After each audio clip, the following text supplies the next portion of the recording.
Greetings! I am Herbert Erpaderp, and it's once again time for Ask a Herbert Erpaderp, the Q&A series in which you ask me questions and I mostly answer.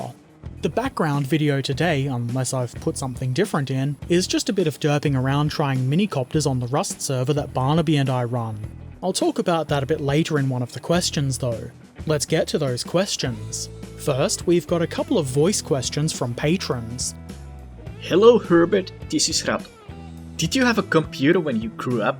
And if you did, what kind of computer was it? Commodore 64, Amiga, PC? Oh, and is that a KV2 in your pocket, or are you just happy to see me? I did have a computer growing up. Not when I was super young. I think we maybe got one when I was maybe 10 or 11. Maybe a bit younger, I'm not really sure. It was a long time ago after all. And because of that, I'm not 100% sure on what it was. An IBM of some sort? Some kind of 286. That's about all the technical information that I remember about it. It was definitely not brand new at the time either. I think it was secondhand from the Air Force, though I might be misremembering that. I do remember playing games like SimCity, Wings of Fury, Street Rods, Dune 2. It was good times. Also, it is a KV2 in my pocket. I always carry one with me, but I'm also happy to see you. I like your accent. Thanks for sending a voice question. And here's another one from one of our very secret police. This is the voice of Duncan Hoover. A couple of questions. First one is, what mods do you use on yours and Barnaby's Rust server that you mentioned a couple of Ask a Herbert Erpaderps back? And second of all, when are you planning on returning to streaming? I'm not exactly sure what mods we have on our server. Barnaby handles most of that because, well, he's a lot smarter than me, so I'm a little vague on how he's got it set up. There aren't really a lot of mods installed anyway. I think the only mods we actually have running are the ones that allow us to make alterations to things like loot tables, which are still kind of being tinkered with. It's actually fairly close to a vanilla server really, except that the gather rate has been increased to I think 3 times normal, and upkeep is very low. Because we like to build big bases and the upkeep system has always been kind of sucky for that. Also, the way things stack is different to a regular server. I know we've got rifle ammo in stacks of 256, and I think stuff like wood, metal and stone stacks into 10 or 20,000. Danny was very keen on having us add a helicopter mod, but the latest update included minicopters, which are rad and saves us the effort. I would like to add a mod that puts random skins on everything. We used to play on a server like that, just gotta find the mod and have Barnaby tinker with it so that it works. Also on the server, I've built a public art gallery. You'll probably see that in the background video somewhere. By the way, if any of you play Rust and want to come to our server, the name is the Derp Zone. Feel free to come and play and contribute some art to my art gallery. It's looking a bit empty at the moment. And for the second question, I do plan on returning to streaming soon. The main problem is that it's been super hot through the day, and I've been busy trying to catch up with some work when it's slightly less sweltering hot. But I do want to start streaming again very soon. I guess it's one of those things where you've just got to go and do it. After seeing some others do it, I've actually been thinking I might try and do an occasional model building stream. I need to get a second camera for it, but it's probably worth considering. No promises though. Thank you both for your questions. Now let's read some text-based ones. Max Strike Eagle said, I saw this image of some Maschinenkrieger 1/35th scale kits being used in what appears to be bolt action. I thought this would make an interesting thing to try. Your thoughts? My first thought is the men inside the Maschinenkrieger suits are giants. Other than that, it seems like something that would fit in really well with Conflict 47, which, while I haven't played it myself, seems like it's just bolt action with a bit more sci-fi stuff added, like laser cannons and walking tanks, so these guys wouldn't be out of place at all. They may already actually have stuff like this for the game. Looks interesting though, and I'm all for adapting and modifying games so that they're more fun. Ducking Tanker said, if you could put Zimmerit on your car, would you? I'm not the biggest fan of it on tanks, so I'm not sure I would want it on my car either, but maybe it would stop whoever it is that keeps putting those magnetic mines on my car. Ratto said, why couldn't you put Zimmerit on your car? Well, I guess the main reason would be not having any Zimmerit in my possession, nor the knowledge of how to make it. I wonder if I could get the ingredients to make it. Probably. Bunk Productions said, "Who the hell put Zimmerit on my bloody car?" Well, it wasn't me. It was probably Ducking Tanker. She started this. Well, it's such a lovely day, I think I might just go outside.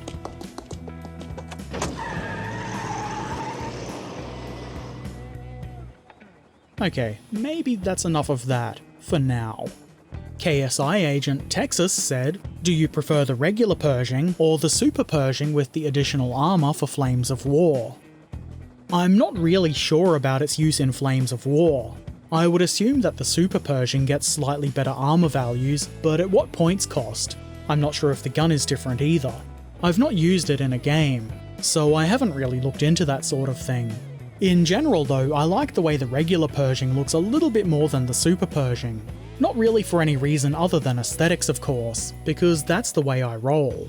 Another question from KSI agent Texas. What do you use as a primer for your metal and resin kits? While I do try to avoid metal and resin kits, just out of a preference for plastic, I do sometimes build them, and I use the same primers as my plastic kits. Either Vallejo Surface Primer, Stynylres, or AK Interactive Primer with microfiller. I've had some pretty good results with AK Interactive Waterborne Polymer Primer as well, which I use when I need to prime in grey, because that's the only grey primer I have at the moment. I do like all of them and I don't really have a favourite, though in my experience the AK Interactive with microfiller seems to be a little bit tougher. The trade-off there is that it's a bit harder to clean up. What I have mostly depends on what's in stock when I need a new bottle of primer, and what I prime a model with largely has to do with which bottle of primer is closer when I reach for it. As far as I'm aware, most primers should work pretty much the same way on resin, metal or plastic. Of course, it is always a good idea to clean any surface before priming. That should make any primer work a lot better. General Spade said, "How is Barnaby's German force going?" I'm not entirely sure. He has been quite busy lately, and I don't think he's really had a chance to get a lot done. As much as I would love to play games of bolt action with him, that's fine. Life happens, and I would be a pretty bad friend if I were to badger him to build models when there's actual important things happening. However, he does have one painted tank at least, because when we caught up the other day, I finally gave him that Panzer IV that I painted a while ago. It was a super late birthday and/or Christmas gift. I don't think that's quite enough to form a decent force though. He'll get there eventually, and then we'll see a clash of mighty forces. Either that or we'll see our own forces fighting. Jondel said, "Would a regular German Panzer 38T count as a captured vehicle? Also, have you ever experienced the pain of having it snow during the night, then have it rain in the morning?" I guess depending on how you look at it, the Panzer 38T maybe could count as a captured vehicle, though most would probably not really consider it such, nor would I really. You may or may not be aware, but I live in southeast Queensland in Australia. I've never experienced snow in the night, nor at any time of the day, and I would in fact welcome rain in the morning. Every morning. Snow at night and rain in the morning doesn't sound painful to me at all. Sounds great. It's 8:30 at night at the time of writing this and it's still 30 degrees. Recording at 5 in the morning it's not much lower, probably 28 degrees, and it's not going to get any cooler. The heat is kind of oppressive. In fact, I've been struggling to keep my fish tanks at survivable temperatures. I really miss when we had thunderstorms in the afternoons in summer, almost every day. We don't get that anymore. It's almost as though something is causing the weather to change. Broseph Stalin said, "We know your opinion on Airfix tank kits, but what's your opinion on Airfix plane kits?" More or less the same as the tank kits really, though I've not had as much experience with the planes. Airfix does get a lot of hate, and not all of it is really justified. It just seems as though people like to get on the bandwagon. I feel like I might have a little bit of responsibility in that. Though it's not all my fault, some people just don't have any nuance. It's either Airfix is the best or Airfix is the worst, with nothing in between. I'm pretty sure there are some decent kits, most likely the newer ones are perfectly reasonable. The main problem I have with Airfix is that it's kind of hard to quickly tell which kits are older or newer.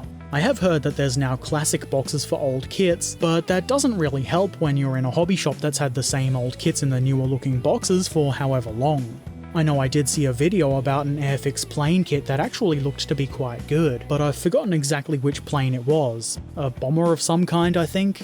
I guess the answer is I'm a bit indifferent. Luftwaffles said, why does most decals transparent? And is it necessary to make some good decals? I'm not entirely sure I understand the question. If you mean the transparent film around the coloured part of the decal, I think it's kind of obvious why that would be transparent, because otherwise you would have an unwanted section of colour around your marking. I think the reason there's usually some transparent decal around the part that's coloured is to make the printing process a bit easier. It also makes it much easier to apply decals that might have lots of fine detailed edges or breaks in their pattern that you might see paint underneath them through. I think it's pretty much necessary if the decals are to be good and useful without a bunch of extra work. I don't think anybody wants to go to the effort of trying to neatly cut around the edges of whatever pattern their decal is. That said, I'm not a decal scientist, so I could be wrong. Smoes said, do you try and balance out what you build? In the sense, do you find building tanks sometimes repetitive, so you balance it out with other subjects or hobbies? I do, but I really enjoy doing tanks, so getting repetitive there isn't too much of an issue. But I do try to balance things like scale, type of tank, even nationality. So for example, I try not to do 2 videos about 15mm scale in a row, or 2 consecutive videos about German things, and I also like to keep it interesting by throwing in Malifaux or dinosaurs or whatever else. That said, if I'm excited to build something, I may just ignore that balance and build it as soon as I can. It is only a rough guideline anyway. What I like about the videos I make is that while they are kind of the same thing every week, I'm not pigeonholing myself into doing only one category of modelling. I don't think I would still be doing this if, for example, I was only building 15mm scale stuff. I know there are some people who only want to see Flames of War stuff or bolt action stuff every week, but they just have to deal with it. I'm not sure I'll ever really understand people who only want to see one specific thing all the time. Also, another consideration I make is how long a model will take to build. I might do something quick and easy like a Zvezda kit for example, before doing a painting video to allow extra time to make the painting video. Hopefully that makes some sense. In the comment section of the previous Ask a Herbert Erpaderp, Ratto said, do you think PSC is connected to SCP? Maybe. Have you any evidence for such a connection? I haven't seen any. James Valentine said, wait, it's been a fortnight already? When did that happen? How did this happen? Where have the days gone? I feel like I ask myself this same question every fortnight. I suppose at least I'm not the only one who feels like they're losing time. It's probably just a sign of being busy, unless somebody is actively stealing our time. Is there a PSC SCP thing happening here? Mitchell Boudreau said, you want a Millicast Nashorn? Like I said last fortnight, or maybe the one before, while I do appreciate people wanting to send me stuff, I'm all good. I don't really need people to send me models when they could be enjoying them themselves. Speaking of Millicast, I was actually going to order the Centurion Mark V the other day, until I used the money to buy the AFV Club Centurion 5 kit that I showed on Discord the other day. I will still get that Millicast version, but it'll have to wait until my next YouTube payment at least. Suburban Scumbag said, some cracking minis in the Discord. I really like the camo scheme of those chieftains. You're right, there are some cracking minis in the Discord, and those chieftains were very good. Let's just use this as a segue into the segment of Ask a Herbert Erpaderp where we look at some of the modelling work that's been shared on the Discord server. I like to call it the segment of Ask a Herbert Erpaderp where we look at some of the modelling work that's been shared in the Discord server. Catchy, I know. As per usual, I've not shared everything, and it's always hard to pick and choose, but I don't want to be here all day, and I want to turn my fans back on. Feel free to come over to the Discord server, which is linked in the description below, and check everything out. Also, share some of your own modelling work if you want. First up this fortnight, we have Sunny Deezy who has shared this mouse. This is some very nice work. It's a dirty mouse, which makes me think it's seen some action. I can definitely see improvement in your painting, Sunny Deezy. Keep up the good work. Ratto has shared his bolt action army so far. This is apparently 2.5 years work, which means you're painting your bolt action army a lot faster than I am. I think these look really good. Ratto expresses concern about realism. I'm not sure if they're super accurate, but then that's not really a big thing for me. What matters is that you like them. I think they're great. I especially like the guy with that girder, or whatever it is. He almost looks as though he's using it as a guitar to rock out. Rocking out is important, and sometimes you've just got to make do with what you've got. Sneaky Zaku has shared this Space Marine chaplain. This is based off an old retro model that Sneaky Zaku has been wanting for a while. He looks pretty shooty for a chaplain, but I suppose it is 40k. He's probably very gentle by 40k standards. Nice work. James Valentine finished this Warlord Italeri M18 Hellcat. This is intended as a Polish version of the tank destroyer, and there are some Polish markings to represent that. I like the choice to use the canvas cover over the gun mantlet. I don't know if that's specific to Polish M18s, or even if the Poles actually used them, but that doesn't matter. What matters is it looks cool. As usual, James's work is superb, but you don't need me to tell you that. You've presumably got eyes of your own and can see it quite clearly. Badger has finally finished their first model after about a year, and says they painted this Hurricane with the paints included in the starter kit. It's not too bad at all. The only issue is you really should have thinned those paints. That would have helped quite a lot, as I'm sure anybody will tell you. It probably looks a billion times better than my first model though, and you can only improve from here. Good work, keep it up. SpaceFan247 shared this self-propelled bush, a hilarious joke stolen from Bunk Productions. I've missed any information on this model if indeed it was shared, but it looks to be pretty small, so I'm assuming it's in 15mm scale. It's not too bad, and I quite like the colourful wheel hubs, probably the most deadly bush on the battlefield. Jihad Teppo shared this Tamiya 1/35th scale Jagdpanther, and also needlessly apologised for not posting so much lately. You can post as little or as often as you like, that's fine. I have to say though, that this is some excellent work, and I'm sure I'm not the only one that would be more than happy to see more of it. Someone did complain about it being numbered 131, though it's actually perfectly fine to use this number. All it means is that this Jagdpanther is in Company 1, 3rd Platoon, and is the first vehicle of that platoon. Or at least that's how I understand it to work. Anyway, this Jagdpanther is fantastic. Bunk Productions painted a crewman for the T-34 that he's been working on. He looks as though he's contemplating the bleak outlook of a Soviet tanker's life. Or maybe he's just a bit dismayed at being cut in half. Bunk has decided to paint a morbid indication that the tank is dead when the turret is taken off during a game. Gruesome, but I rather like it. Also, here is Commissar Shooter-Morlovsky, who is very much interested in having his men shoot all of the things. Looks great. Is aptly named. Armoured Jerboa shared this teeny tiny flying boy. This is a drone from Spectre Operations, which I don't know much about, but it seems to include drones. Here's a hand for comparison. It's so tiny. Very cool.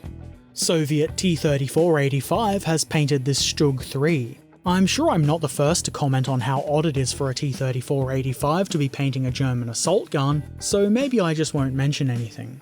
Wait. Crap. It's looking really nice, very neatly painted. Personally, I would tone down those bright metallic bits. I feel like it's a bit too bright, but if you're happy with that, it's okay too. Excellent work, keep it up. Ducking Tanker shared this image of some Skaven models, and isn't sure if they've been shared before or not.